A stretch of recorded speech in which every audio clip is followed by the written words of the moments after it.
दोस्तों, हंसी किसे पसंद नहीं, पर कभी-कभी हंसी गलत बात का कारण भी बन सकती है। ऐसा ही कुछ हुआ रणवीर अल्लाहबादिया और समय रैना के साथ। एक मजाक ने इन्हें मुश्किल में डाल दिया। हुआ यूं कि इंडियाज गॉट टैलेंट नाम के एक शो में, जिसमें समय होस्ट कर रहे थे और रणवीर, आशीष चंचलानी, जसप्रीत सिंह और अपूर्व मखीजा मेहमान थे, एक मजाक ने तूफान ला दिया। माहौल पूरी तरह से बदल गया। हुआ ये कि रणवीर ने एक सेक्स वाला मजाक कर दिया, जिससे लोग हैरान रह गए। सोशल मीडिया पे तो मानो भूचाल आ गए। लोग भड़क गए। सबने मजाक को गलत और आपत्तिजनक बताया। देखते ही देखते लोगों ने उन्हें ट्रोल करना शुरू कर दिया। एपिसोड, जो पहले सिर्फ YouTube मेंबर्स के लिए था, उसे एडिट किया गया, लेकिन बवाल थमा नहीं। बाद में एडिटेड वर्जन भी हटाना पड़ा। नुकसान हो चुका था। इस घटना ने दिखाया कि कॉमेडियन कितनी बारीक लकीर पर चलते हैं। इससे उनकी जिम्मेदारी का भी एहसास हुआ।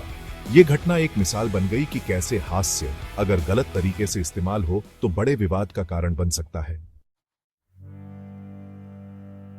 ये विवाद सिर्फ ऑनलाइन आलोचना तक ही सीमित नहीं रहा। ये मामला भारत सरकार तक पहुंच गया। एपिसोड को IT एक्ट 2008 के सेक्शन 69A के तहत ब्लॉक कर दिया गया।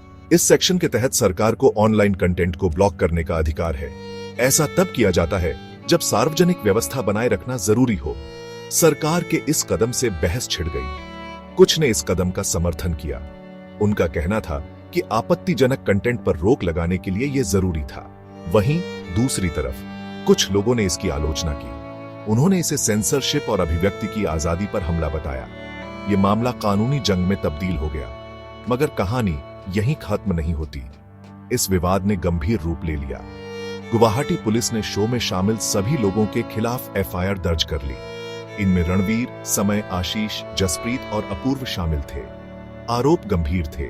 उन पर BNS 2023, IT act 2000, section 67, cinematograph act 1952, sections 4 और 7 और indecent representation of women prohibition act 1986, sections 4 और 6 के तहत केस दर्ज किया गया। यह घटना इस बात की याद दिलाती है कि हास्य के नाम पर सीमा पार करने के क्या कानूनी नतीजे हो सकते हैं। भारी विरोध के बाद रणवीर अल्लाहबादिया ने सार्वजनिक रूप से माफी मांगी। उन्होंने अपनी बातों की जिम्मेदारी ली। उन्होंने माना कि मजाक अनुचित था।